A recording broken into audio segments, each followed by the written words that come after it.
a little bit.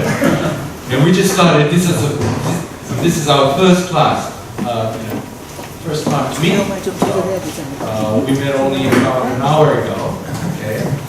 And it's unusual because we have our first guest speaker, okay, during our first class. But at the same time, this is a really good opportunity to learn more about this topic from a well-known expert.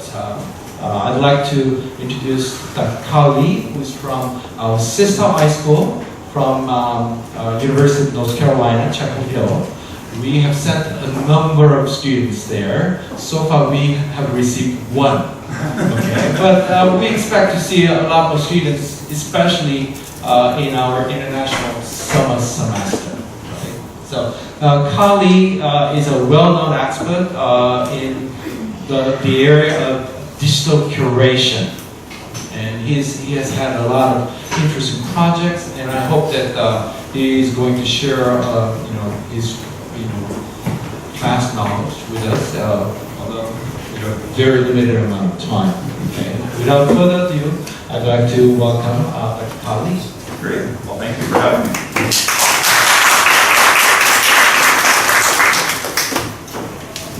Okay. And I just had a chance to see a bit of the historic elements of your campus, which is just quite beautiful, and I really appreciate being here.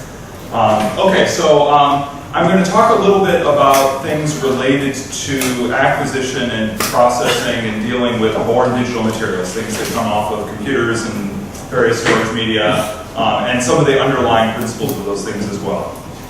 So a motivating question to what I'm going to be talking about is a very practical one, which is basically what is an information professional? And when I say this, people working in government, working in corporations, people working in cultural institutions, libraries, archives, and museums, what are they to do with these sorts of things when they have storage media that they have to deal with? So these can be things that are received as a new item that they now have to deal with. Somebody says, I think there are important files on this, deal with it, right? And it gets handed to them. Or there are things that are in their existing holdings. They go into a box full of papers that they're processing or that they need to provide access to, and they realize that it has a floppy disk in it or something like that. Some of these either contemporary media or older media. And the question is, what are they to do with these things? And arguably, there are the same goals as when dealing with analog materials. And by analog, I mean things that aren't digital. So this can be things on paper, photographs, even electronic media that aren't digital, so videotapes and things like that. All of the same principles apply in terms of ensuring the integrity of materials, making sure that they haven't been changed or adapted in any way, that they're still authentic to what they were originally, allowing users to make sense of them and their context. So a very fundamental aspect of archival theory and practice that I'm going to talk about a little bit more is the idea that the context of materials is very important, not just getting to one little bit of information, but knowing where it came from and how it's associated with other information. And that's something that people who work in the digital curation space, dealing with whether it's data sets or documents or movies or anything else, are trying to advance, which is providing the contextual information around the materials, and then also preventing inadvertent disclosure of sensitive information.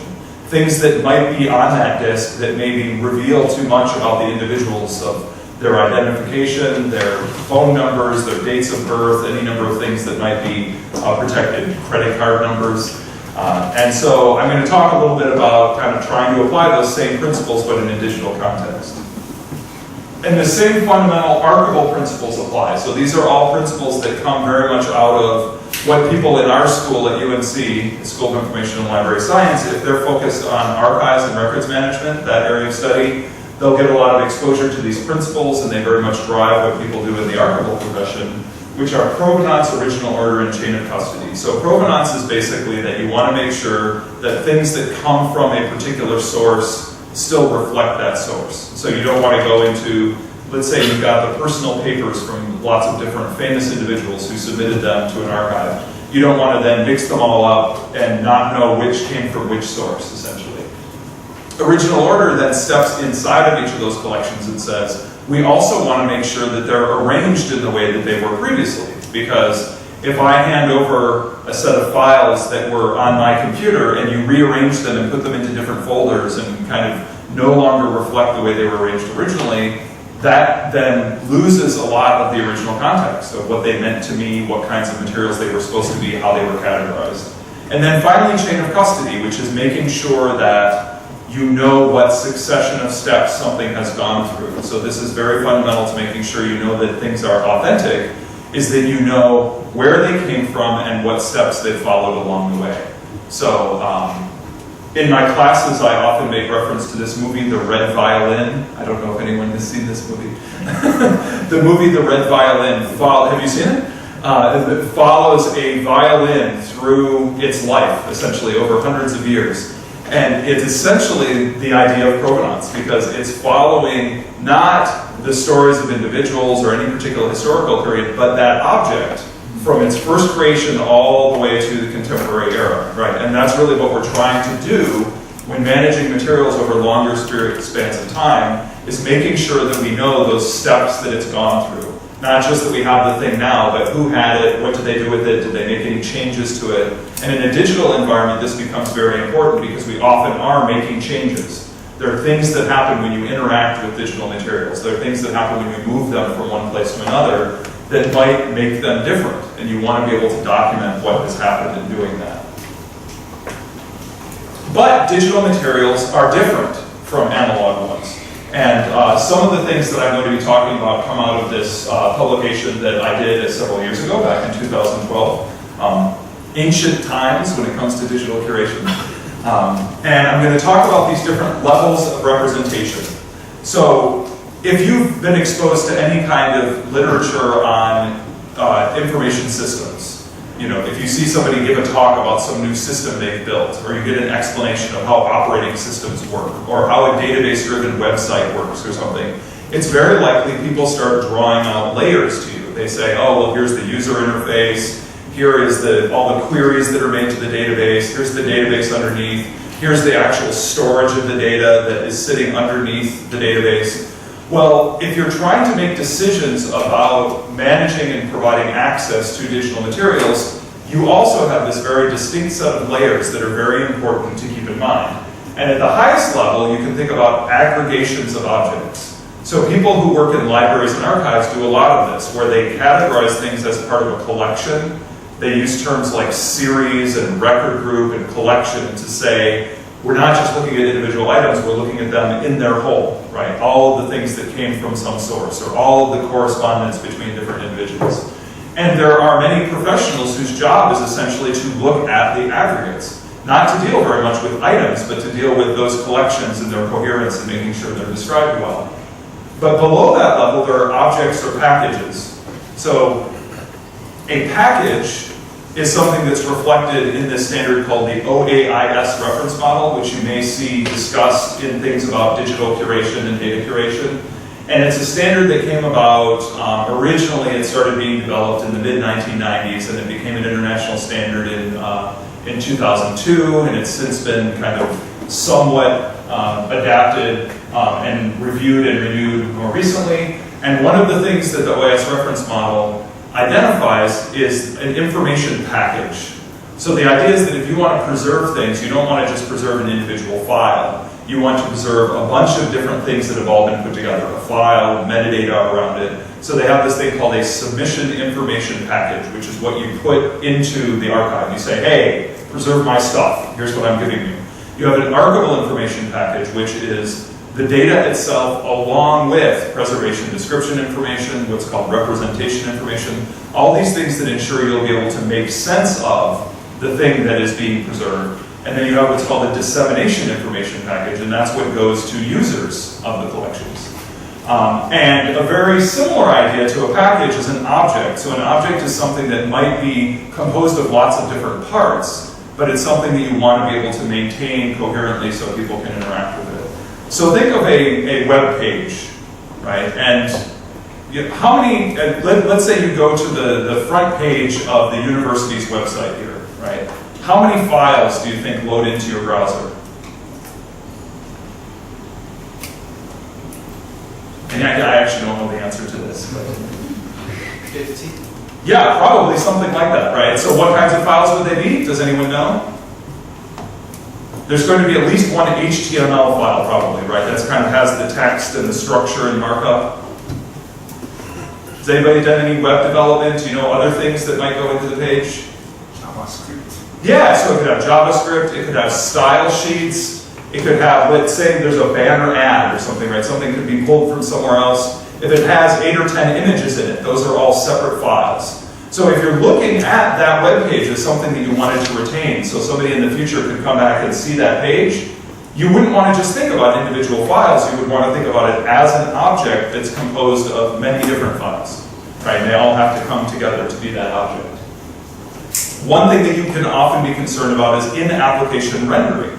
So it's not some abstract notion of a web page that happens to have these different files. You want to know how it would have been represented to somebody in a particular application, right? So how would this PDF file look in Adobe Acrobat or something as opposed to some other application? The file through the file system is the file, right? So I've got this PDF file that I'm presenting from, and if someone were to ask me for it and I were to send it to them as an email attachment, right? I send you an email and I say, here are the slides that I presented. If you then took that and downloaded it to somewhere, to your mobile device or a laptop or a desktop computer, that would no longer have the same file system information that it had on my computer.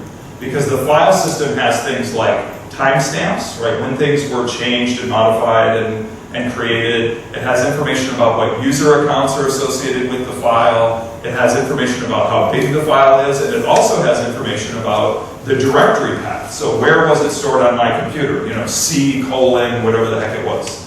And if you store it on your computer, it's going to have a different path, right? It'll be a different identifier for it. So if you care about those things along with it, that's part of the context.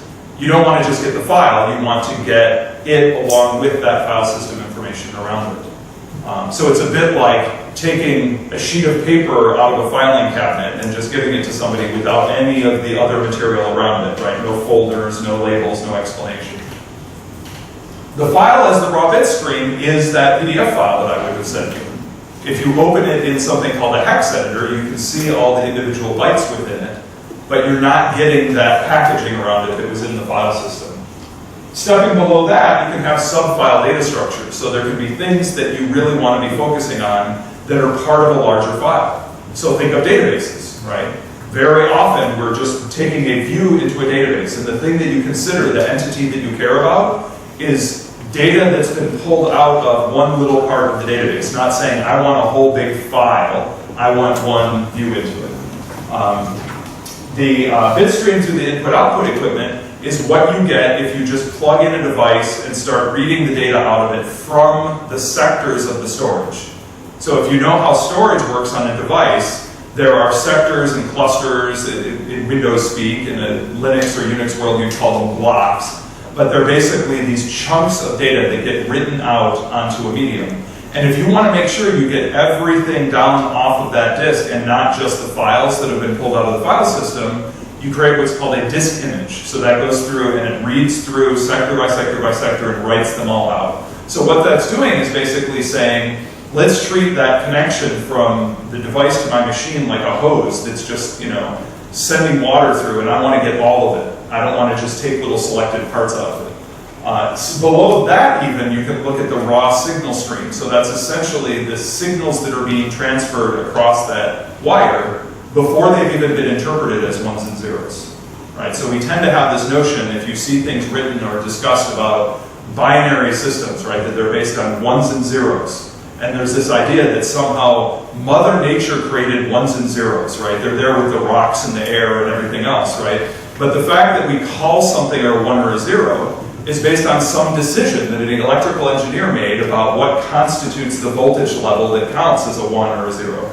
And so if you're really trying to reconstruct data that's on, say, a disk that you're having trouble reading, you can go through and say, I don't want what the machine is interpreting as a 1 and 0. I want to know what those flux transitions, the actual electrical charges are that are coming off of the drive. And then finally, at the very lowest level, there's something that's written to a medium. So even though we tend to think of digital materials as completely independent of anything physical, because obviously you can access them through multiple devices, and they can be stored in some remote location, and they can be reproduced many, many times. Ultimately, they have to be physically stored somewhere. So every one of those instances, right? If you get something from a cloud service, or you consult something in Facebook or in any other resource, then that is being stored somewhere. And if that data gets lost, then obviously you have problems.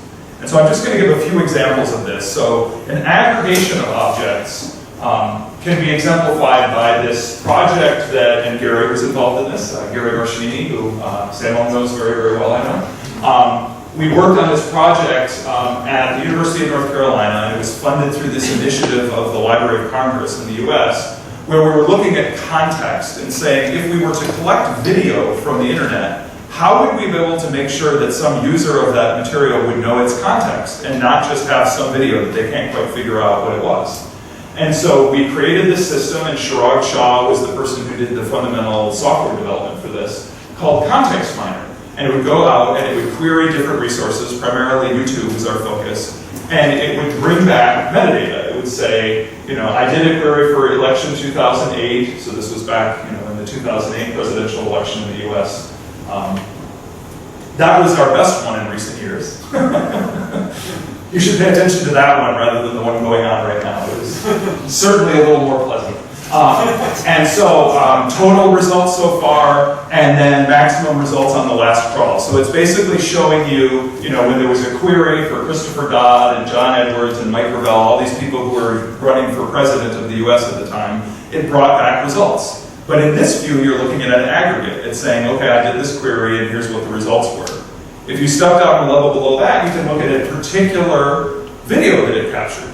Right, so Context Miner went in and said, okay, I found a video that was relevant to, Rudy Giuliani, who was running for president, and here's a bunch of metadata associated with it. So it's not just the file, it's the file plus all of this stuff that helps to set its context. But then you could look at it in application rendering, and you would say, if I want to be able to reproduce the experience of, living through the presidential election in the US at this time, I might want to reproduce how it was that somebody experienced that video within YouTube, within a Flash viewer, right, in that particular setting. This is actually something that I do in some classes in our school, is we start out with students looking at just this video that I've downloaded and saved as MPEG. And they watch this video called Vote Different, and I don't give them any explanation, and then we kind of discuss it. Well, what do you think you just saw, right? And it's very hard to really guess what it was, especially if people didn't see it originally. And then we go back and we watch it through YouTube. And you get a completely different experience. You now realize this wasn't something broadcast on television. You know who it came from because you can see the channel that it came from, right? You suddenly have a lot more context and can understand better what the experience might have been of seeing this thing.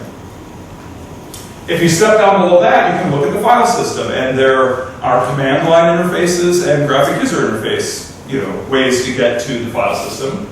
And when you go to the file system, you can see things that are remnants of activities on the device that aren't just files that we would normally think of. So, for example, this is showing remnants of, does anybody recognize these? Have you ever seen things like this on a device?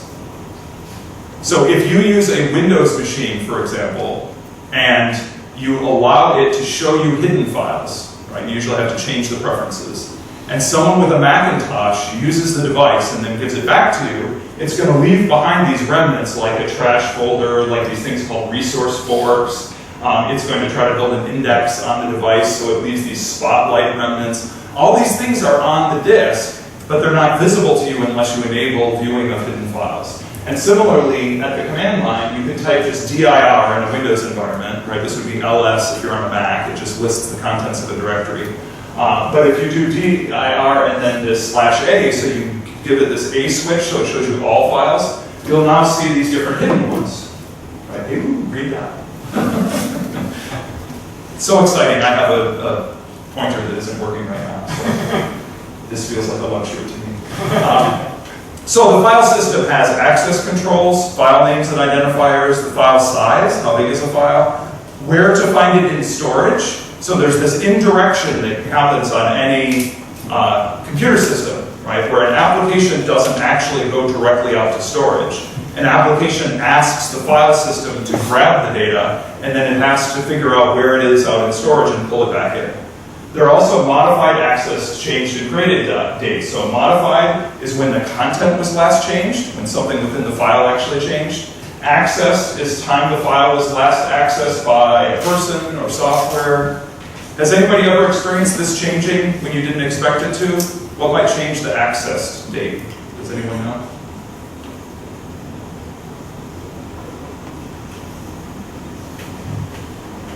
So basically think of any software that might run on your machine and touch files, right? So you plug in a device and you're saying, ooh, these are historical materials. I want to make sure that I don't change anything about them, right? And you turn to answer an email message or something and you look back and your antivirus software just ran and it touched every single file and changed their last access date to right now. That's irreparable. There's no way to go back and change what the last access date was previously because it's now been overwritten, right? Oops. And so a lot of things like that happen. Software that runs backups can do the same thing. It'll go in and touch all the files. Changed is the last time the metadata was changed. So modified is kind of more changed than changed.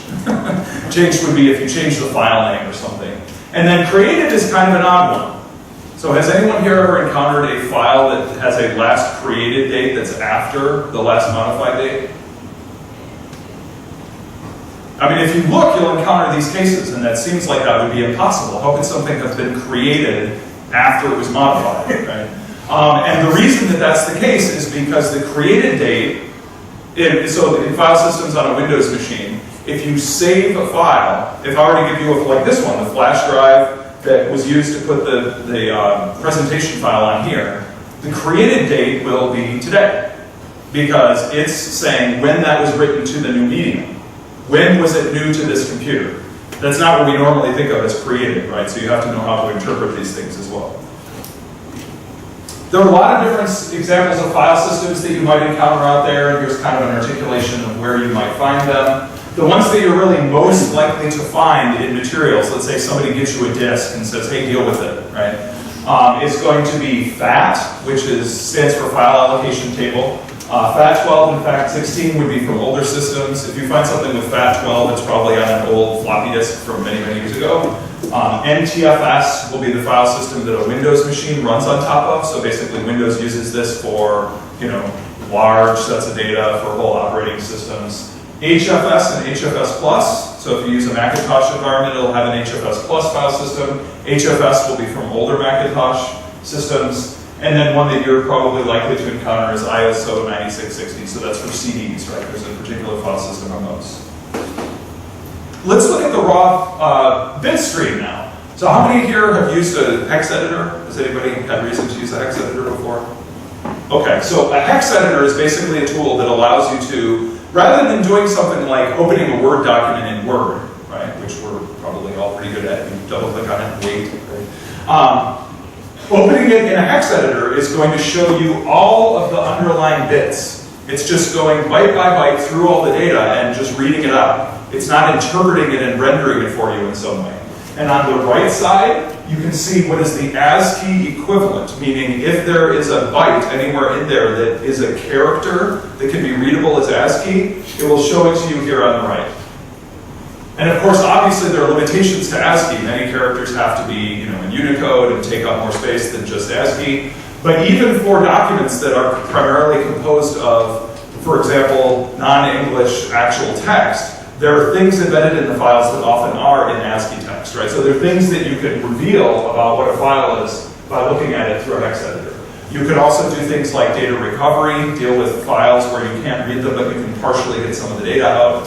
And then on the left side are hexadecimal values. So has anyone here seen hex values before? Just hexadecimal numbers. Where might you have seen them? Do these look familiar to you if you saw a stream of like 00FF, AF, 01?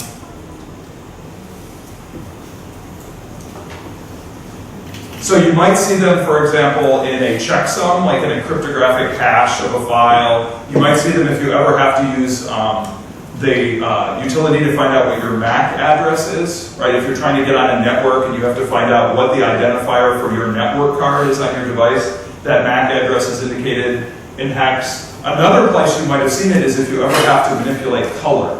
So color is usually represented as RGB values, red, green, and blue. And each one of those has 256 possible values from 0 up to 255. So you'll see something that will say like 00FF00. So that means no red, all green, no blue, so that's green, right?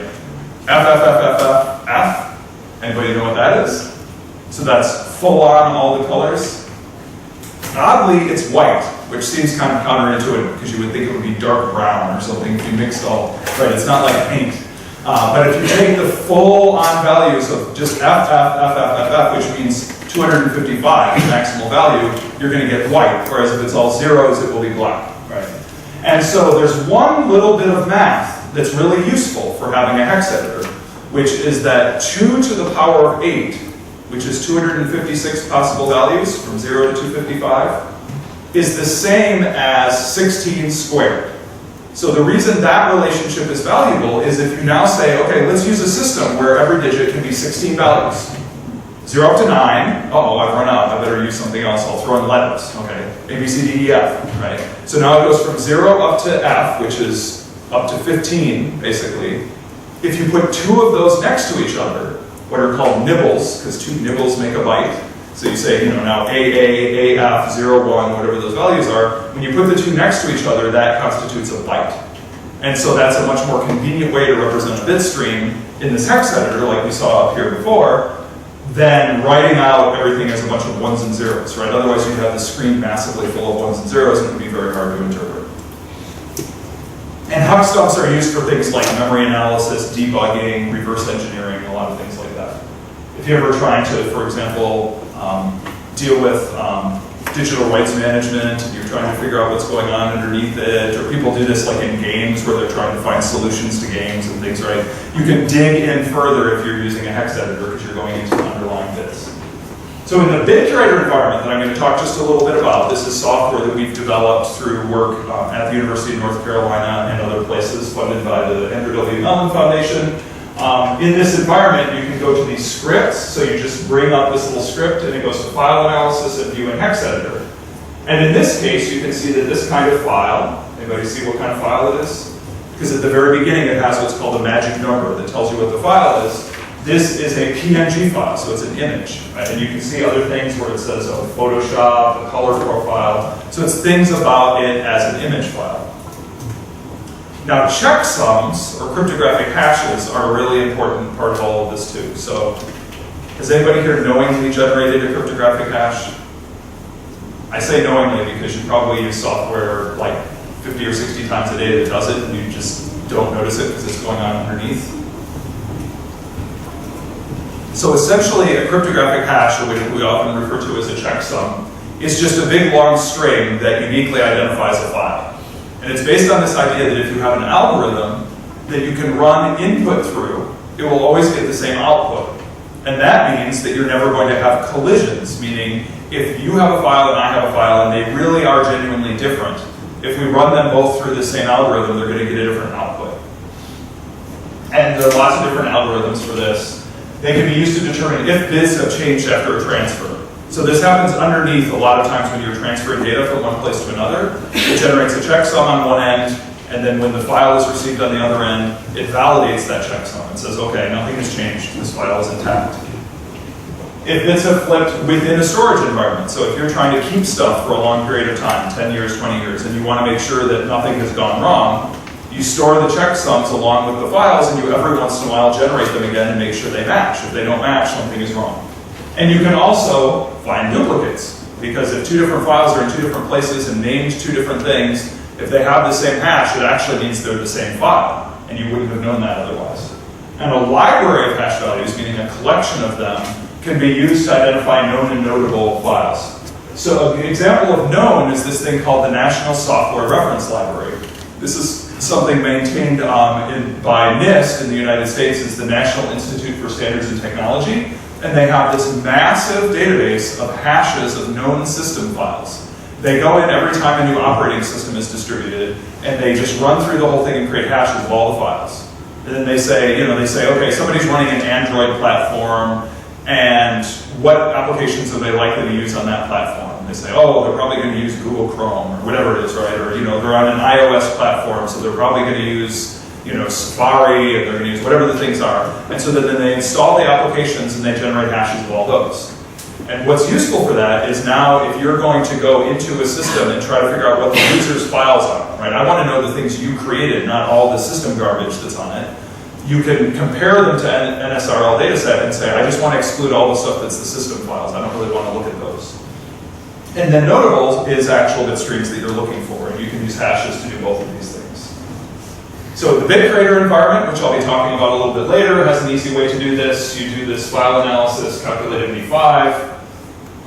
You would normally probably save it to a file, and you would often do this on a very large set of files, but if you're doing this for just one, for purposes of illustration, in a talk, for example, you might do something like this, and you can see this is what a hash looks like, right? It's pretty much nonsensical to a person, in the sense that I can't look at this and know what file this represents. All I know is that if I find any other file in the universe that has exactly that sequence that gets generated when I run the algorithm, it's the same file, right?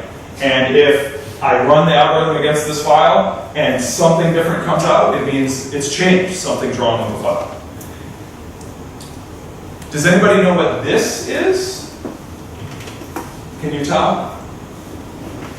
I realize it might require a little bit of squinting. So what kind of file is it? It's a zip file, right? So this is opened in WinZip, which is a standard tool for doing this. It's a zip file, but it's a particular kind of zip file.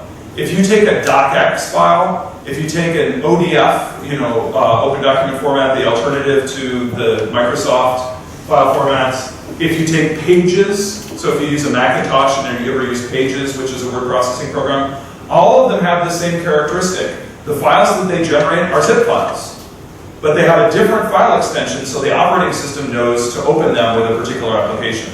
So if you go into a docx file that's sitting on a computer and you double click on it, it's going to open it in Word because it knows it's a Word document. But if you go to that same file and open it in WinZip, here's what you'll see, because it's a zip file. And this reinforces what I've been trying to kind of talk about here, is that each of these is different levels of representation of the same material. If I went to open the Word document in Word, that's one view into it. I could have opened it in a hex editor, or I could open it as a zip file and just have all these little components within it, right? I felt quite happy when I first figured this out about Pages, because I had a student who sent me a paper in Pages, right? And I could have come back and said, no, send this to me in a different format, right? Because I don't use a Mac normally. But I tried the trick of just changing the file extension to .zip and opening it up, and it turns out that in a zip file that is from Pages, there's a little PDF file embedded in it that's the whole document. And so, hey, now I have the student's paper. Right? And so you can get to the underlying content simply by tricking the operating system into using some other way of looking at it. Right? And this is a big part of what the whole endeavor of dealing with born digital materials now is figuring out which of these levels of representation you should be interacting with. Because they're all the stuff. They're just different ways to deal with it. Anyone recognize all this stuff? I bet you generate some of this stuff if you've ever, say, taken a picture of something using a phone. Perhaps you've done that. This is EXIF metadata. So if you generate, say, JPEG images with the phone, there's all kinds of information that gets embedded in that JPEG image. So let's look just a few examples of them. It has timestamp information. It says what directory it was stored in, what the name of the file is. It also has things like the dimensions, right? So it's helpful for knowing how big the image is. Interestingly, it also says precisely where the picture was taken. Right? So you can look into a JPEG image and see where, when, and how the picture was taken, which is obviously very revealing in ways that you could kind of step back and say, well, hey, that's a case of information I wouldn't want to disclose. And there are services, Facebook being a good example. A lot of social media sites will strip out the EXIF metadata. So if you get an image from somebody that has been shared with you through various social media sites, you won't get all this underlying content. But if you were to just get the JPEG image directly from them, you'd see all this information. Also, what device was used, right? So this can be another way to differentiate where it came from, because you can say, well, I know this person did a lot of professional photography using a really high-end camera, and then anytime they were just doing personal photos of, you know, hanging with their friends or going out to see the sights, they just used their phone, right? So now you could say, oh, well, this is probably just one of their kind of personal snapshot photos because it was taken on a phone rather than on a camera. This is an example of fast save. So something that happened with Microsoft Office, with Word, back in the 1990s is that, you know, I'll walk you through an experience because you probably weren't doing this back in the 1990s, but I know I was. And a lot of people were using Microsoft Word, and they would have a periodic save, right? So it would go through, and every once in a while it would save the content. And an issue was that machines were pretty slow at the time, and in particular, people were often saving to a floppy disk. And reading and writing from a floppy disk was quite slow. So what would happen is somebody was composing some great idea, and then it would go to save, and it would just grind to a halt, and they had to sit there and wait. And so Microsoft said, yeah, people are kind of frustrated with this, so we're going to implement this thing called fast save, where 19 times in a row, when somebody makes a change, we're not really going to make the change to the document, we're just going to mark inside the document that that change should be made. So if you've got a 30-page document and you delete 25 pages of it, so there's only really 5 pages that you should show the user anymore, fast save would simply mark inside the document, hide all those other pages. It's much more time consuming to actually overwrite it and change the file. So that meant only every 20th time it's saved did it actually go in and make all the changes. All the ones in between had all this information still embedded in them, right? And I'm primarily emphasizing this just because it's an example of a much larger thing, which is very often in digital materials, there's all this stuff embedded in them that we didn't know was there, right? So if you were to go back to Word documents from the 1990s and look at, for example, this file, which is from Jonathan Larson, who wrote this musical called Rent, which has been quite famous. And if you were to look back to the document that is in his papers from having written it, and you look at it in a hex editor, you can see this fast save data that shows you what the text was before he made a change to it, right? And so there's information that can be revealed to you if you encounter it at this other level of representation. In terms of bitstream through the input-output equipment, this is an example of using a tool called Guidager, which is a disk imaging tool in the bit creator environment. And so here's just an example of selecting a particular format, adding some metadata to it, and running it, right? And then it creates this big file called a disk image. This is a cryoflux. So this is the interface to that low-level raw signal stream that I was talking about. And I love to talk about the cryoflux because I can say magnetic flux transitions, which sounds very important. Doesn't that sound very important? Reminds me, does anybody know the movie Back to the Future? That's probably also way too far in the past. It always makes me think of Back to the Future. Magnetic flux transitions. But anyway, essentially, these are the fluxes, right? These are the electrical charges coming through the wire, coming off of a floppy disk. And there are a lot of archives that now use devices like this because they run into problematic disks where they can't quite read the data off of it, and this kind of device will help them to reconstruct what's really going on with it. And then finally, there's something like this. Anybody recognize this image? It looks like tracks in the sand, right? Like somebody was driving a car through the desert or something. What's that? So this is a bit stream on the surface of a hard drive, right? So these are the magnetically charged particles that basically are sitting there on the surface of the drive representing ones and zeros. So there are 3 complicating factors in all of this. One is medium failure and bit rot, another is obsolescence, and another is volatility. Whoops. So bit rot is that basically if you leave things on storage media, eventually they won't be readable anymore. Right? The bits flip, they just degrade. And so you can go through a lot of things to make sure that this is less likely to happen. You implement good security measures, you refresh the media, you keep them in good storage conditions. Bit rot and advantages of newer media both call for periodically moving from one medium to another. So we're not going to store things on the same device for decades and decades. We're going to constantly move it from one storage medium to another. So a good example of this is floppy disks.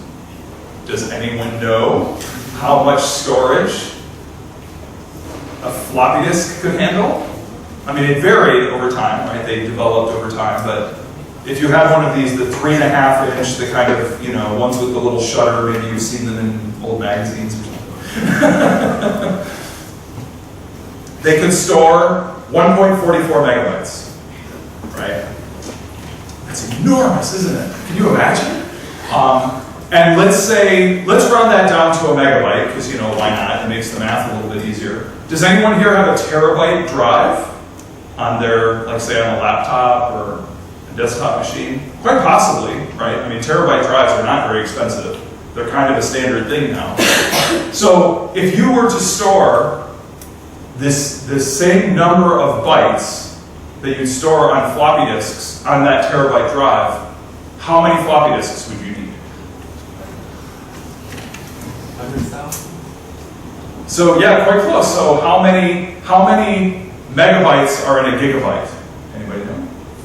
1,000. And how many gigabytes are in a terabyte? 1,000. And 1,000 times 1,000 is 1,000,000, right?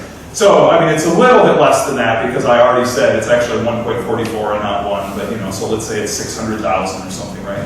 That's a whole lot of floppy disks, right?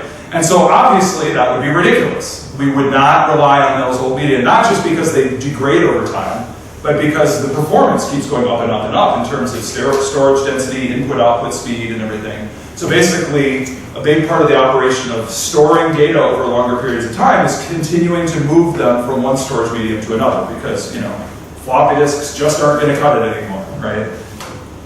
That's what you learned today, right? Stop using your floppy disks. Media that we receive, like, you know, people who are responsible for collections, weren't always so well maintained where they were moved from one medium to another. Often they just have to deal with whatever they receive. And so a lot of things like applying forensics methods that I'll be talking about can help with those kind of scenarios.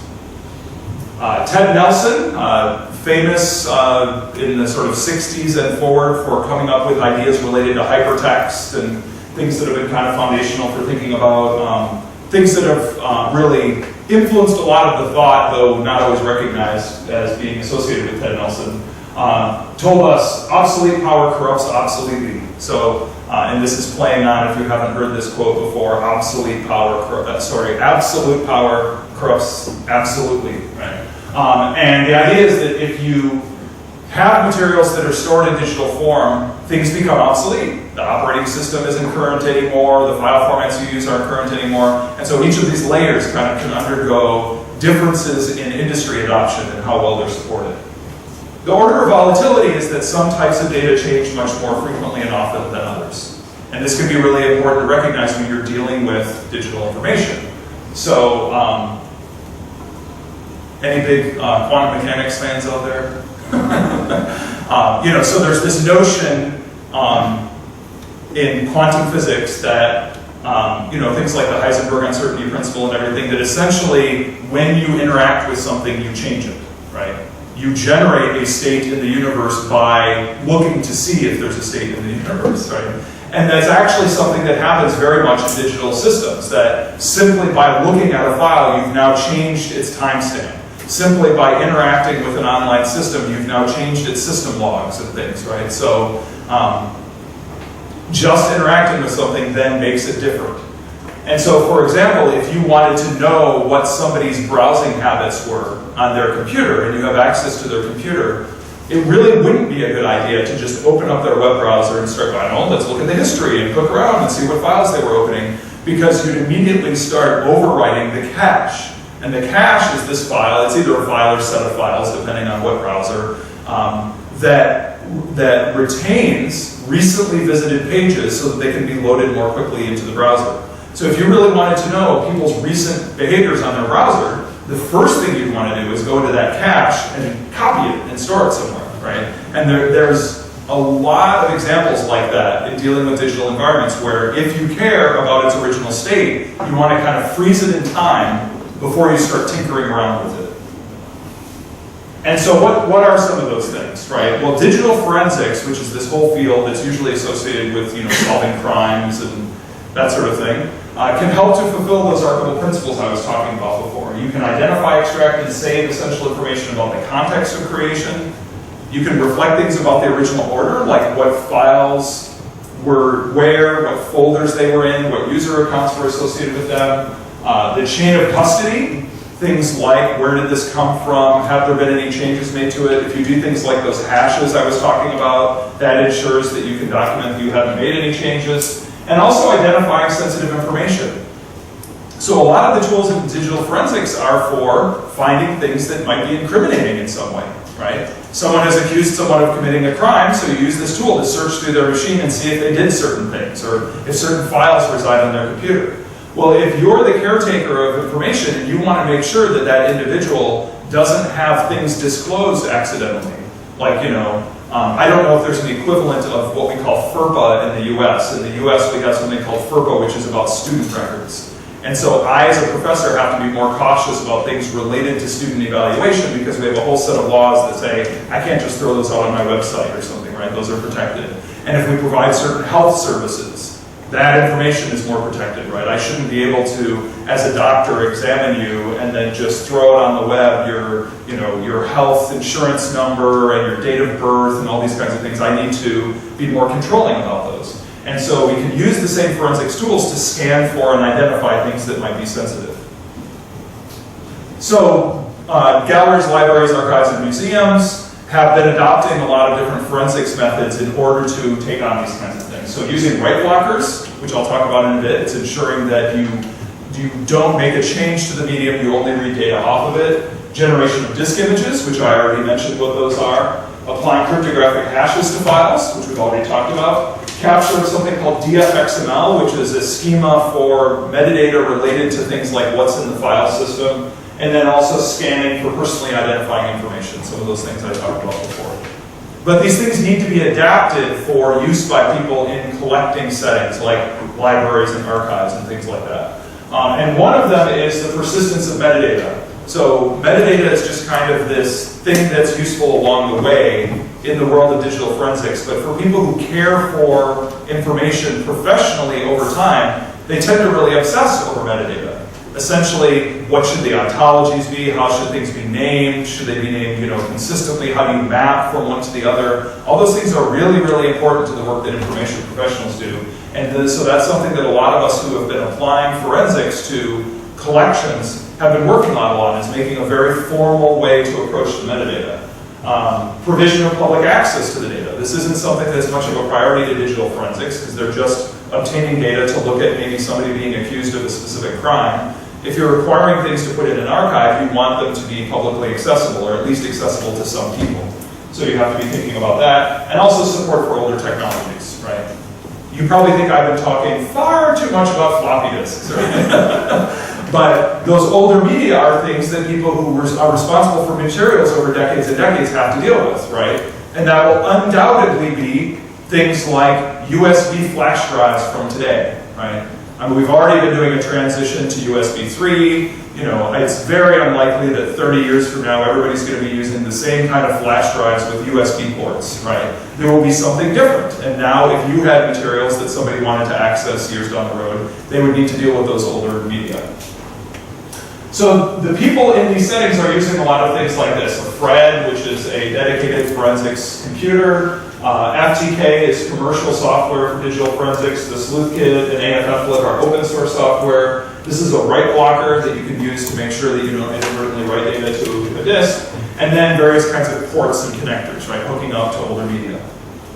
Here's what these look like in libraries and archives. This is at Stanford University in California. So you can see that they have one of these FRED devices. They have the hard drive sitting on it. They've done some adaptations so that it has zip disks and floppy disks and things that you might have heard of from older technology.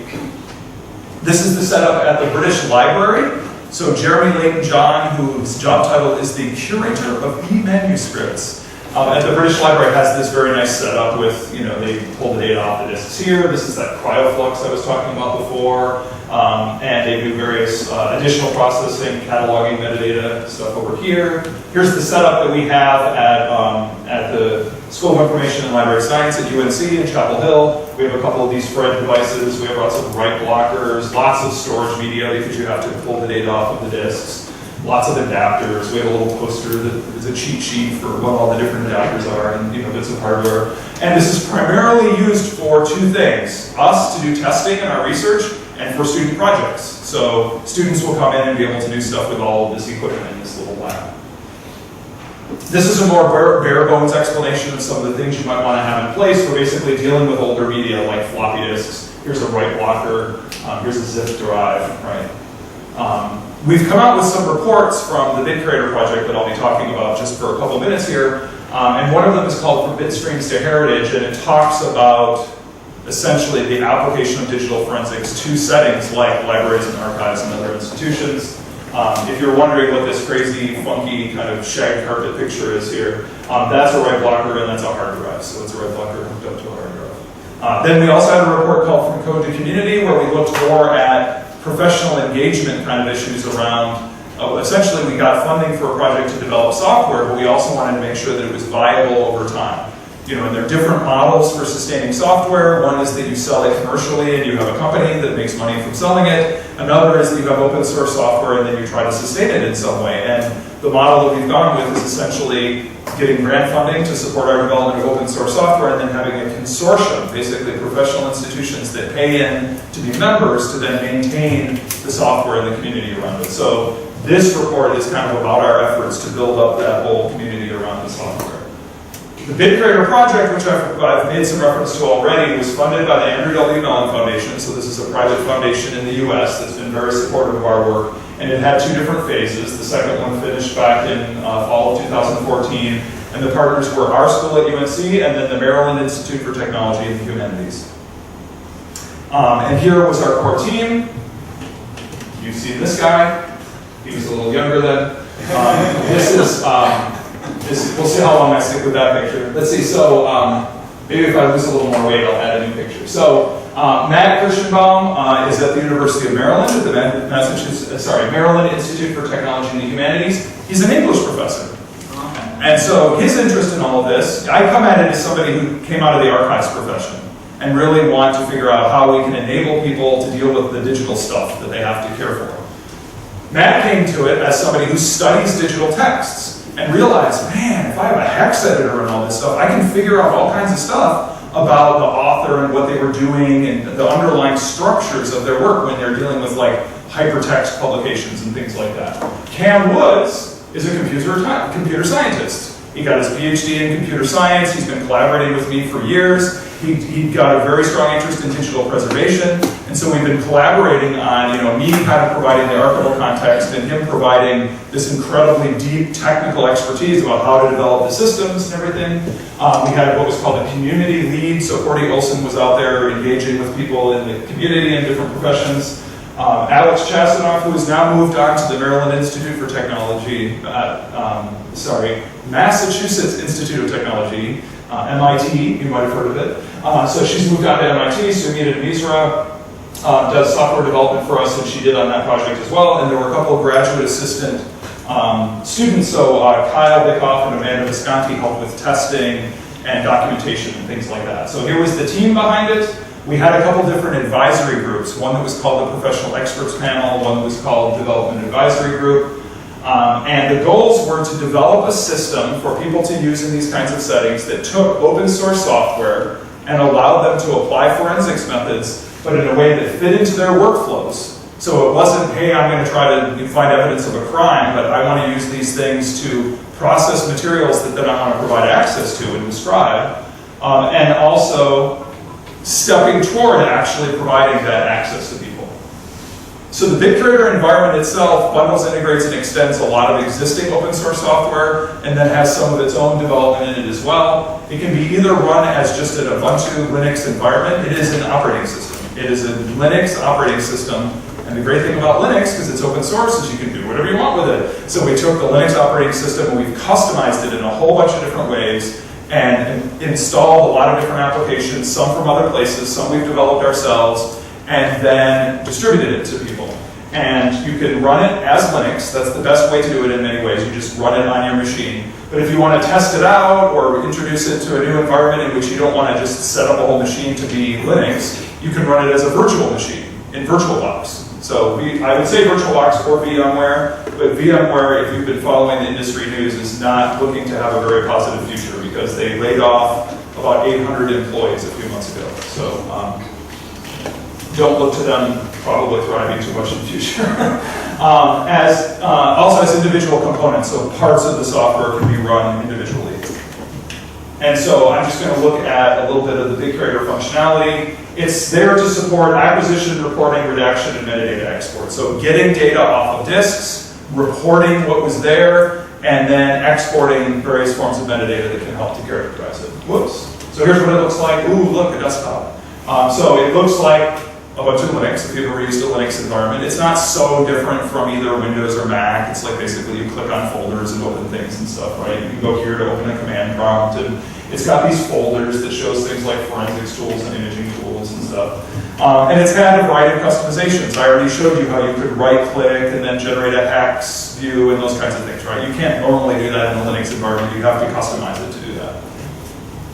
The BigCreator Consortium is what manages this software. Because, I'm an academic, I get research funding, and then I build things. I work with the team that builds things. Cam Woods works with me, does a lot of the building. And Sunita Misra also, who does development with him. But anyway, our team collectively builds stuff. But we're not in the business of sustaining a whole endeavor like this, right? I'm a professor, Cam's a research scientist, Sunita is a developer paid by the grants. And so we have this consortium, which is institutions that pay in, that basically maintain the software. And so the software itself is open source, it's free, the documentation is freely available, there's a user list that people can get on, all of that is open to anybody in the world, but institutions that pay in to be members get to have more say in kind of the future direction of the software. There are a few educational offerings that are specific to them, but basically they're part of this kind of inner circle of institutions that help to make sure that the software has a future. And so it kind of works. We've got 26 institutions that have joined from 4 different countries, and it's continuing to grow. And this is one model, right? It's not the only model. There are many ways to sustain software, but it seems to be thriving pretty well. Here are just some examples of people who have come to one of our user forums, and you can see that they're all smiling, which means that using our software makes you happy, and that's pretty much what I wanted you to know. So let's now look at a specific, they're not really using the software right there, but they have the remnants. They still carry the happiness from having used the software. And they're standing in front of a really beautiful building on our campus also, the Wilson Library, so that probably helps. So now let's look at specific curation actions and processes. Write blockers are one-way streets for data. So I had hinted at this already, that basically if you want to make sure that you don't make a change to a medium, you want to plug it into a write blocker. And there are dedicated hardware write blockers. Those are the most assured of not making any changes. You can use tabs or settings that are on the devices themselves. Has anyone ever seen a flash drive, a little thumb drive that has a switch on it for write blocking? They're not the standard ones, but sometimes you'll encounter them. It'll have a little switch on it, and it just makes it so that you can't write to that medium, right? What people had more experience with in days of old were things like floppy disks that had these little settings on them, right? And I'll emphasize those a little bit. And then also software-based write blocking. So this is the least assured because you have to depend on the software continuing to be configured correctly, but it can also be useful. So the heading dedicated write blockers, that Fred that I showed you before, it has this thing called an Ultra Bay at the top that will block writes, right? You plug something into it and you're not going to write data to the disk accidentally. These are dedicated little write blockers, so this is from Tableau, and by little I mean they're about this big, right? They look like that sort of size. So Tableau and WeDetect are a couple of the companies that distribute these. For floppy disks, really I'll start talking about floppy disks again, but it won't last long, so just 3 years or something.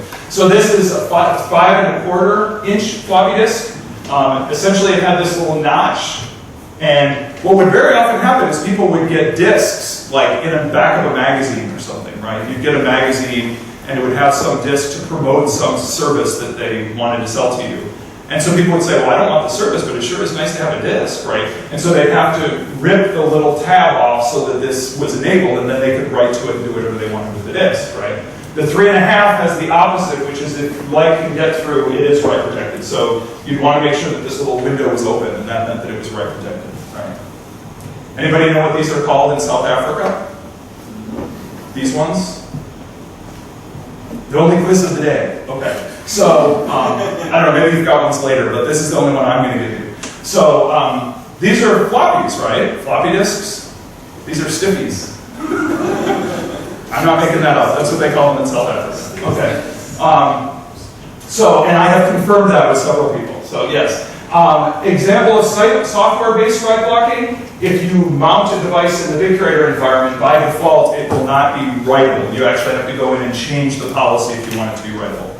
This, again, is not as assured as using hardware, but it's one way to make sure that you don't inadvertently make change to a disk that you've just plugged in. So if you want to get to information below the file system, you actually want to not just get the file, but all of that underlying stuff I've been talking about. So attributes, that resource fork stuff I showed you, deleted content because things can sit in unallocated space on the drive. You have to create what's called a disk image, which I've already talked about a couple different times. And a very commonly used tool for this is DD. If you ever do any like Unix system administration, for example, you're likely to encounter DD, which is just data dump, right? It's a tool that's used for several different purposes, but one of them is just dumping all the data from a disk. But it's a very blunt instrument. It's not really used for the kinds of specific uses that you might create a forensic disk image. And so they use tools like FTK Imager, Guymager that you just saw that runs in the bit creator environment, and imaging tools in other software like Encase, for example, is forensic software that has its own imaging tool. FTK, which is a competitor to Encase, doesn't have its own imager built into that suite because they have this separate tool called FTK Imager. And again, here's what it looks like in the bit creator environment using Guymager. You can just see this interface comes up and you tell it, where do you want it to be stored, and you can split it if you want into multiple files. There's nothing so magical about this. It's not rocket surgery, as they say, right? It's just something that you have to do if you want to have this kind of representation. And it can take a while. Creating a disk image can run for a long time because it's not just copying files, it's going through all the underlying storage.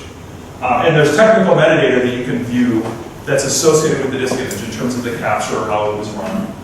And this is just showing it running, right? You can see the acquisition is running.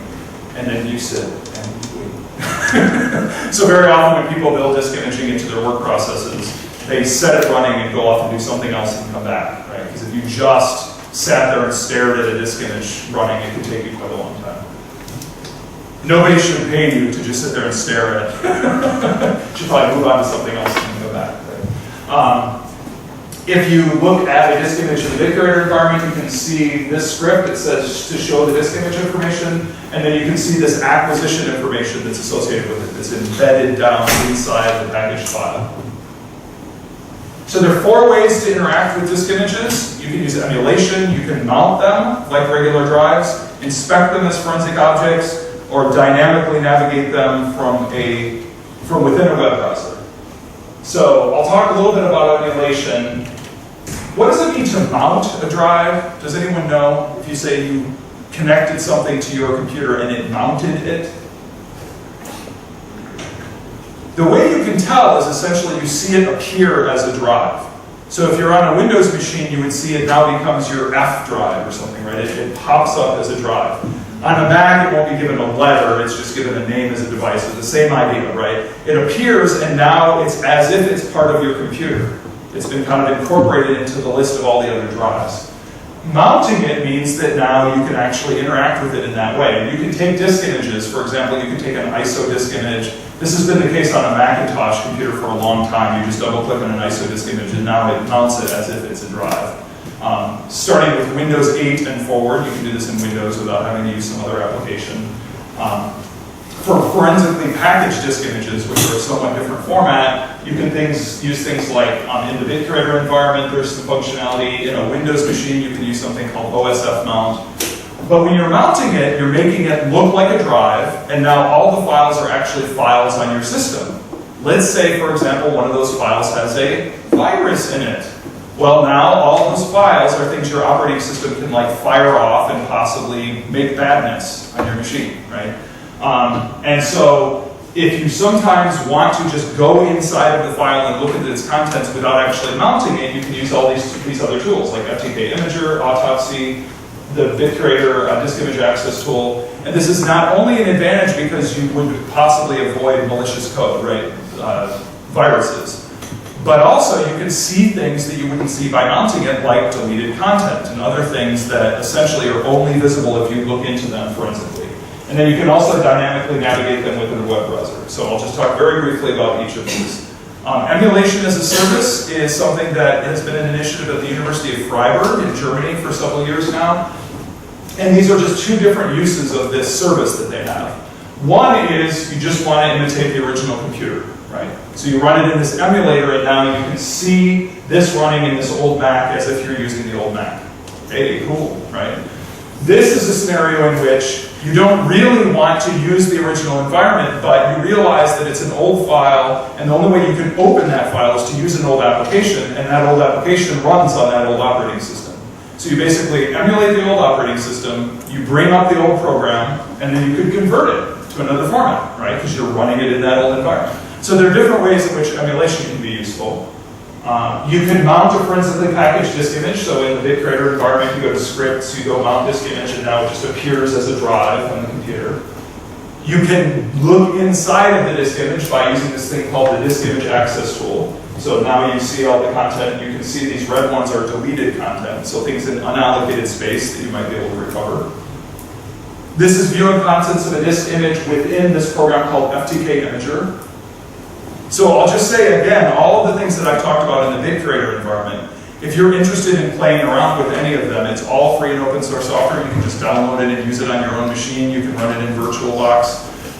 FTK Imager is also free but proprietary, right? So it's commercial software that you're not allowed to go into the source code and everything, but it's available as long as you provide your, I shouldn't say your email, as long as you provide a email address, it will let you download FTK Imager, and it looks like this, right? It's a very useful tool. So the bulk extractor is something that runs in the bit creator environment. You don't have to run it in the bit creator environment. It's independent software. You could run it somewhere else, but it's very frequently used in this environment. And it scans for all kinds of potentially identifying things. It very, very quickly runs through a disk and tries to find credit card numbers, telephone numbers, dates of birth, encryption keys, GPS coordinates like the ones that I showed you in the EXIF metadata, things that might be revealing about people. So that you can then make determinations. Are those things that should be redacted? Do they need to be masked from view? Are they things that I actually want to kind of bring to someone's attention because maybe they're really useful to know? Because it does things like inventory every email address that appeared on a disk.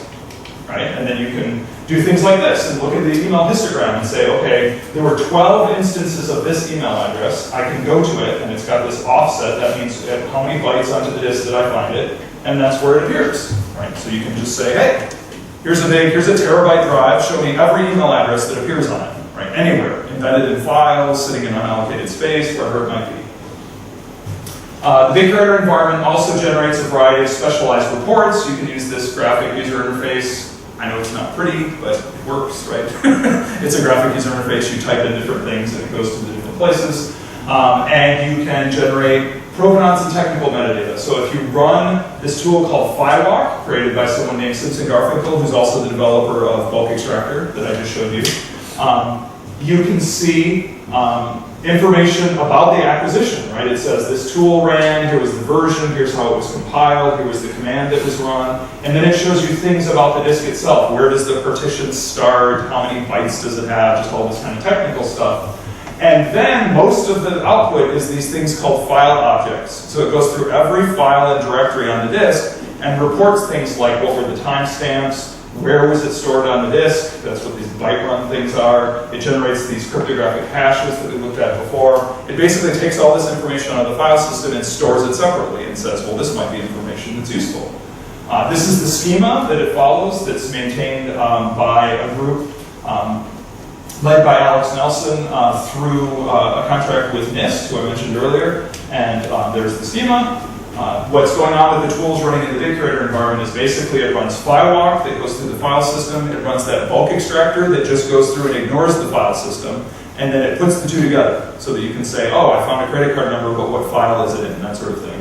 And then a bunch of these specialized reports that it generates that you can see more about. And here's a bunch of the reports. It has things like what formats were found on the disk, what were deleted files that were found on the disk, all these kinds of things. It also generates premise events, so this is metadata about what actions have been taken. When the software runs, it generates this little thing that says, hey, this thing happened, right? It's kind of like an audit log. And other reports. Aren't they pretty? And all these things I've been talking about, people usually run through this thing just called run all, and it runs all these reports at the same time. There's lots of other functionality. You can see these all referenced. I'm not going to talk, obviously, about all of the functionality of the system, but it's been really driven by demands and interests that people have who use the software. They say, oh, I really want to do deduplication or something, and so then we add a tool that does deduplication. It identifies the files, and then you can decide whether you remove some of them. You can look at the exif metadata within files. You can run scan for viruses, all these kinds of things. Bagger, which is a tool for packaging stuff up so it can be transferred from one place to another. So end-user access scenarios are virtualization and emulation, mounting the original file system, accessing disk images using forensic software, and all three of these should sound familiar, because I just talked about them. Then remote dynamic access to disk image contents and cross-drive analysis. So these are the things I'm just going to wrap up with to talk about this BitCreator Access project we've been doing more recently. BitCreator Access will be ending at the end of September of this year, also funded by the Mellon Foundation, and basically the focus is access. Right? People are running all these tools and pulling all this data off the disks. Now, how do we make sure people can actually get access to it, including things like redaction, how do you remove the things that might be sensitive. Here's the team, a somewhat smaller team in that this is just the UNC group. The main story behind that is that Matt Kirschenbaum had this big book project that he was working on, and so Myth essentially kind of bowed out of this, even though they've still been very involved, they weren't part of the project team, right? They've been on the advisory board and things like that. Here's our advisory board, also happy. You'll note they're all happy, but now they're inside. I don't know what that means exactly. Same building, but now they're inside instead of outside. So there are different ways in which you can redact and restrict access to information that might be sensitive. So one is running it in emulation, but using this thing called copy on write overlay, in which only the parts of the system that you want people to see get loaded into the emulator. Another is you go in and you strike stuff out. You just redact it, and then when it runs it in emulator, you can't see it anymore. And the third is something called BCA web tools, and that's the main thing I kind of want to wrap up with, is telling you about BCA web tools. So this is taking all that underlying software that you saw in the BitCreator environment, but allowing it to then run for somebody through a browser so that they can dynamically interact with the contents from a disk. And so here's the underlying details, which is basically this is the software in the BitCreator environment that we already looked at. This is a bunch of stuff associated with it that allows it to load into a database and be viewed in a browser. Right? That's what all of this stuff is doing. And so BCA web tools looks like this. You put a disk image into it. You can find out some information about the disk. You can download it if the people implementing this have decided to allow it. And then you can also just browse through the contents. There's an administrative interface that lets you do things like decide whether you're going to index the content so that people can search over it. And if an end user encounters a disk, they can then navigate down into the content of it. Cross-drive analysis is something that Simpson Garfinkel has been advocating for more than a decade now, and it's the idea that if you have all this information extracted from different disks, you can now look for correlations and say, like, for example, this disk had a bunch of email addresses on it, this one had those same email addresses on it, maybe there's some relationship between the two. So incorporating this into workflows, this is the basic idea. This was a paper that Cam Woods and Simpson Garfinkel and I did for this conference called the Joint Conference on Digital Libraries, where we were talking about what are the implications for a repository if you're running one when you've got disk images. And so part of that is we're trying to articulate this very basic workflow where you have a disk, you create the raw disk image data, you package it up into one of these forensic package formats. I didn't really talk too much about this, but you saw it referenced when I had that expert witness format. Expert witness format is one of these packaged formats. And then you extract stuff from it and put it into the metadata, right? That's basically the idea.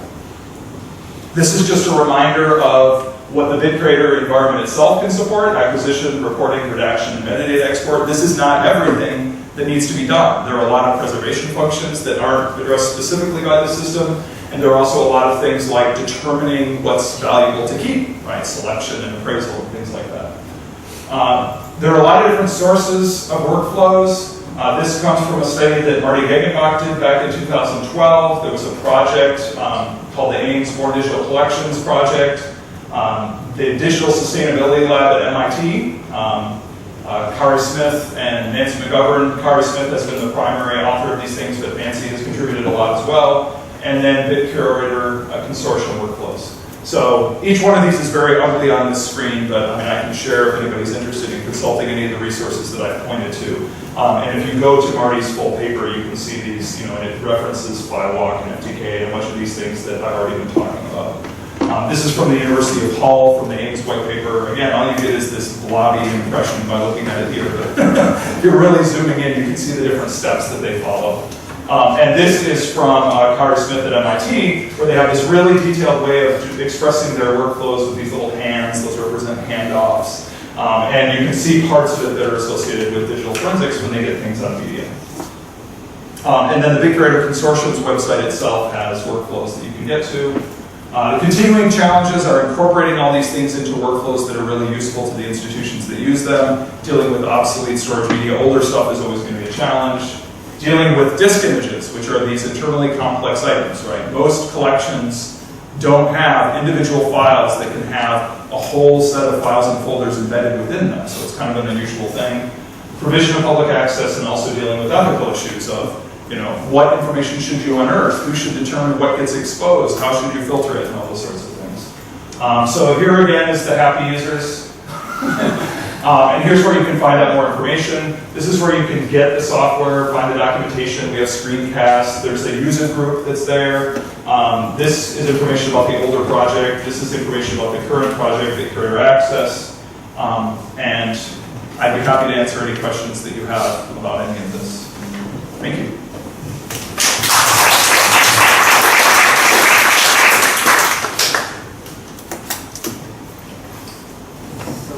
I was really glad to see this integrated environment where you can perform a wide range of digital curation activities.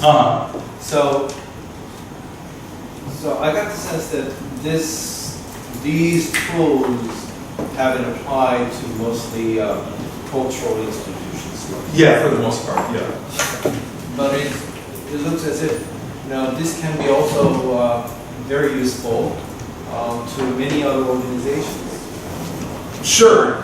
Yeah, absolutely. Yeah, and it's really been, it was sort of the motivation for getting the grant funding. It's been most of the primary audience and everything has been people, again, in like libraries, archives, museums. But, there are... How do you envision these kind of practices, tools being adopted at a wider audience? I would say, part of it is just kind of getting the word out to people that it's there and seeing who, this sounds very passive, but it's essentially kind of seeing who comes to us, because in a sense, those who start getting involved in the user list, those who, join the consortium and everything, that's a very open process, so as people reveal to us that they find it useful. One good example, I guess, would be NIST, so the National Institute for Standards and Technology. They do testing of things like, it's across the board. They do things like testing of standard peanut butter and stuff, right? It just all kinds of things. But they also test a lot of software. They create that National Software Reference Library. And so NIST themselves uses the Big Curator environment for their own testing. It's like a testing environment. So that's definitely not in a cultural institution. They just found it useful because, as you point out, it has all these tools in one place. It's all open source software, right? It's all, quite well understood. A lot of it is tools that we've incorporated that they were already familiar with. They just didn't have them all in one place. So, I don't know. Again, that sounds kind of passive, but essentially it's, we do what we do, we get the word out, and then people in different sectors have kind of approached us. So I haven't, for example, been, trying to figure out directly how to, pursue pharmaceutical companies or, whatever it might be. So I think a lot of that will just kind of emerge. Any one of these ecosystems ends up having its own flavor where certain people more affiliate with it. And so, clearly those in the cultural sector have been the most gravitating toward it. But as you point out, it can be useful in a lot of different settings. Another thing, because it's open source software and we don't require anybody to register to get it, is we're also constantly trying to figure out who's actually really using the software. Because they don't, they're not beholden to us. People don't have to report to us that they download it and start using it. So ICA is a good example when I teach these workshops. So the ICA, which is the International Congress on Archives, which is going on here in Seoul this week. I taught a workshop yesterday. Last year at ICA, I taught a workshop, and people will walk up to me from various countries and say, "We're using your software," and it's the first I've ever heard of it, right? Because they didn't have to tell us, right? One thing I should mention also, if you're interested in these things, I mean, I realize maybe this is all, somewhat different from what you tend to focus on normally, but if you're interested in sort of socializing and getting to know some people who are also interested in these things, on Wednesday evening, if you're up for going way down to Gangnam, at the COAX, which is where the conference is, at 8 o'clock on Wednesday evening, we're having a social event just for people who are kind of interested in this stuff. And so, I can probably get the URL to you for people with more information about it. But you're very welcome to come, right? It's just an open social event for people to talk about. It's being held at the COEX. Yeah, at the COEX. So it's, that's where the conference is. And if you can find your way around that building, then you win a prize. I'm sorry, it's not actually in the COEX Conference Center. It's in the Intercontinental Hotel that's right next to COEX, right? That's where the actual event will be. I'd like to ask about the digital creation itself. Yeah. I just understood it as kind of keeping the original context and characteristics of certain data. But right. would it be still valuable in these kinds of online circumstances? Because I think that most users kind of duplicate and copy all kinds of data again and again. And I think that those kind of contexts will be lost in the process of those kinds of reproduction. But would it be still applicable or valid? Yeah, so there are a couple things there. One is that clearly a lot of what I've been talking about is related to things that are on media, right? Like you get it off of the disk, and some of those things like creating a disk image and stuff, that really doesn't make sense if you're getting something off of a hosted service, right? Something that's like out there in the cloud. And so, but you still could potentially kind of get a copy of the data and then run bulk extractor against it, or these other things, right? They can help you identify the attributes of the data. But in the forensics world, there's an obsession now with stuff in the cloud because, of course, that's where all the things are that people are creating who are committing crimes and things. But if you're really trying to think of from a digital curation perspective, I mean, you're raising a really important point, which is that there are copies of things in all these different places, and you really have to figure out what constitutes the focus of your collecting, right? If somebody already has a bunch of stuff sitting on some device somewhere, but it was also shared through those media, maybe you say, I'm really just focusing on what's on that device, right? Let's say it was a prominent scientist, and they've got all these data sets, and you want to make sure you keep them. You could say, I'm going to focus on what they stored locally, because that's pretty much the same as all the other stuff out in those other places. If it's very clear that not only is maybe the only copy, or the master copy, the one that's most definitive out in one of those places, there's all this other contextual information about how it was tagged and where it was shared and all of that, then you might want to actually go there to capture the data. And there has been a lot of work recently on trying to archive things from social media. Some of those are technical issues, but a lot of them are legal and procedural, right? Because when people use social media, a lot of them have end user agreements that don't allow you to provide access to anybody else, right? Like I'm not allowed to just log into your account and then pull all your data out.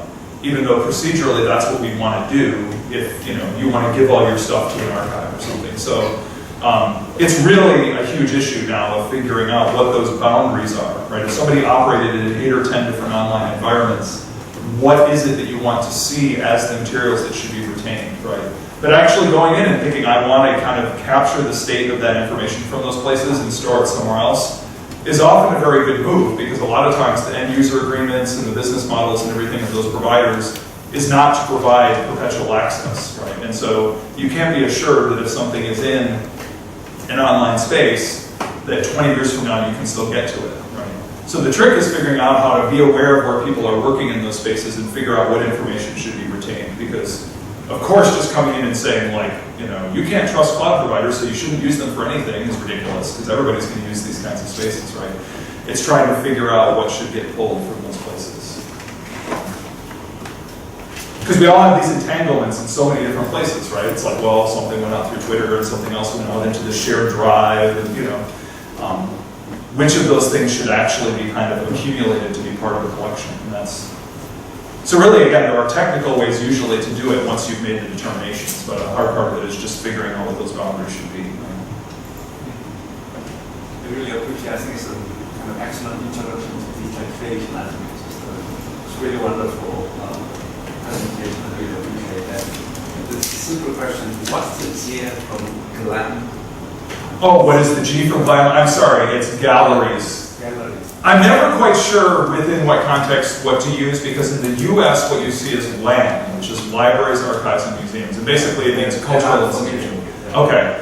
In other countries, so in Australia, I'm pretty sure in a few countries in Europe, if I recall, they're more insistent on this term GLAM because they make a distinction between galleries and museums. So I decided for whatever reason to use GLAM in this talk, but yeah, it basically means cultural institutions.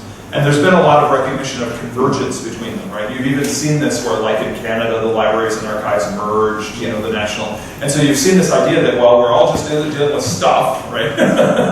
And we want to keep it and provide access to it. And so there's this recognition with terms like LAM that, yeah, we're still different, right? Maybe archives deal with, you know, records and papers that come from individuals and institutions, and libraries maybe deal more with publications and things, but there's a lot of overlap between all the things that they're doing, right? And all of these technical issues of like, well, how do I deal with stuff that's digital that has all these levels of representation is something that tends to unify them a lot, because you realize, well, you know, maybe you've got a somewhat different focus on what you're doing professionally, but we all have to address some of these technical challenges that we can kind of share expertise around. Yeah, since I think that UNC has a excellent data creation program Uh-huh. at the level, maybe you want to quickly define it, so maybe advertise your program. But just talk a little bit about it? Sure. So there are a variety of these programs that focus on what they call digital curation, and ours is, I think, one of the earliest, arguably. And ours grew primarily out of our archives and records management program, so we've been preparing people to work in archives for a long time, but that also is a very broad notion, right? And what has happened with this term digital curation, you also see data curation, which has a slightly different flavor, but is essentially this recognition that we have to keep stuff and we have to work with the people who create it, and we have to build systems that ensure that it's sustainable, and all those activities are related to digital preservation, but they're somewhat broader than just preservation in the sense that a lot of it is, for example, one thing that's been happening a lot now is data management plans, the idea that if somebody has grant-funded research, let's say the government pays a lot of money for you to do a big research grant. They're increasingly saying in many countries, this might be true in South Korea, I don't know, I presume it probably is. They'll say, when you get this grant, you have to have a data management plan that says what you're going to do with the data, because we've given you all this money to create the data and we don't want it to just go away, right? And so that's an example of something that's part of digital curation. It's not really preservation per se, because you're not preserving this stuff. And so that's kind of the notion of digital curation, is that it could be work that somebody's doing in an archives where they're dealing with government records. It could be somebody working in a university who's collaborating with a large research group that has data sets from physics and biology and whatever that they need to manage. It could be somebody working in a corporate setting or whatever. And so what's happened with the development of our digital curation curriculum at UNC is we had some grants from this agency in the US called IMLS, which is the Institute for Museum and Library Services. And they've helped us to further develop this curriculum. And now we have various ways in which people can work through it. They can get our master's degree and then have a certificate that goes along with the master's degree, where this is basically their area of specialization, right? They take some courses in addition to the regular degree. We also have what's called a postmaster's certificate. So there are a lot of people who have already gone through something like an MIS, MSLS, whatever we want to call it, degree, right? They've got a master's degree in library science or information science. And now they're out there in the profession for a few years and realize they really need to come back and learn a lot of the stuff related to digital materials, like some of the stuff I was talking about today, so they can take this whole sequence of courses. And in that case, what they do is they come in for 2 weeks and have this intensive 2-week experience where they have a class every day, right? They're with Helen Tibble every morning and me every afternoon for 2 whole weeks. So how they survive. And then all the rest of it is online, because the idea these are working professionals who can't just sit in Chapel Hill for years, right? And so you've seen a lot of those kind of hybrid programs develop too. We feel like that 2-week intensive where they come in and get to know each other and kind of take those classes is an important part of the program. But that requires just 2 weeks in Chapel Hill, and then all the rest of it can be taken through these online classes. That happens in the summer? Yeah, so it's been in May, essentially, is when we have that, come for 2 weeks. and then all the rest of it can be done online. So you've seen these various ways in which it's developed, but if you look at digital curation education more broadly, a lot of it, I think, has come through sort of traditional library and information science programs that have now really expanded their horizons to include a lot of these things. But it's all just motivated by things like, intellectual control and preservation and all these things that libraries and archives have cared about for a very long time are relevant principles, but now we're dealing with all these kinds of information that take on all these different forms where you really have to make a lot of different technical decisions, What does it mean to be preserving that? Do you mean I can look at it in a hex editor and see all the same bits? Or do you mean it has the same in-application rendering? And what is the metadata associated with it? And who should have access to it? What sorts of things need to be restricted? And so that's basically, and that's the parts of it, I think this might have gone off. That's the parts of it that are very exciting to me, is that basically we're taking a lot of very traditional professional principles, but bringing them into environments where you really have to make a lot of new technical decisions in order to make sure that those values that we really hold will still be enacted, right? And so it has to involve people who understand and really appreciate those professional values. What is an authentic record? How do we make sure that we protect the confidentiality of people and things like that? But then also, how does the technology work so that we can actually carry out those values, right? And so that's kind of what excites me about all of it, right? And So in some sense, your program includes kind of data management. yes, oh definitely. Yeah. And so the digital curation involves, I've sort of emphasized in my answer things like, so I teach a class on understanding information technology, so it's really kind of getting to a lot of the stuff that I gave you for a few minutes, but over an entire semester. Helen Thibault teaches about data management. We have Arkat Rajasekar, who does more of the things related to like data grids and really large data sets, like when you can't use SQL and all those kinds of things, And so it has various elements. Some of it is analytics, some of it is how do you deal with huge data sets, part of it is just basic like database management, how do you deal with relational databases. So all of those things kind of come together in terms of what's digital curation now, I think. So. What other programs have a similar to UNC? In Michigan? Yeah, I mean, in terms of, I think, just similarity of orientation of a lot of these things, I would say Michigan is very much similar. Texas, yeah. I mean, they all have somewhat different flavors. I mean, Illinois has a lot related to data curation, but not as much in terms of sort of archives and preservation. Though even that's not entirely true. I mean, Jerry McDonough does a lot of stuff with digital preservation. Yeah, University of Toronto also has a very strong program, so they've got this whole Digital Curation Institute. So, I mean, those are all schools that I would mention. Some are stronger in sort of archives, but not necessarily quite as much in information technology. Some are much more focused on like management of information systems, but don't have quite as much coverage of kind of those principles I was talking about. But yeah, all the schools you mentioned, I would definitely put there that are kind of doing a lot of stuff in digital curation. So. Yeah, Michigan, Toronto, University of Maryland. There are a lot of different places, but of course, I have to conclude by saying that ours is the best. They pay me to say that. Yeah.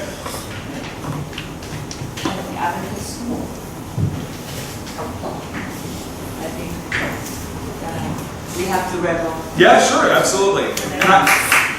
Oh, sorry.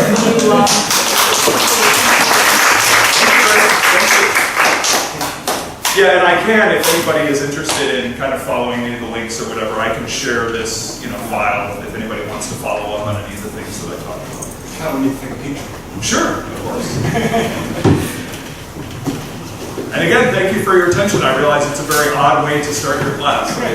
Well, it's excellent.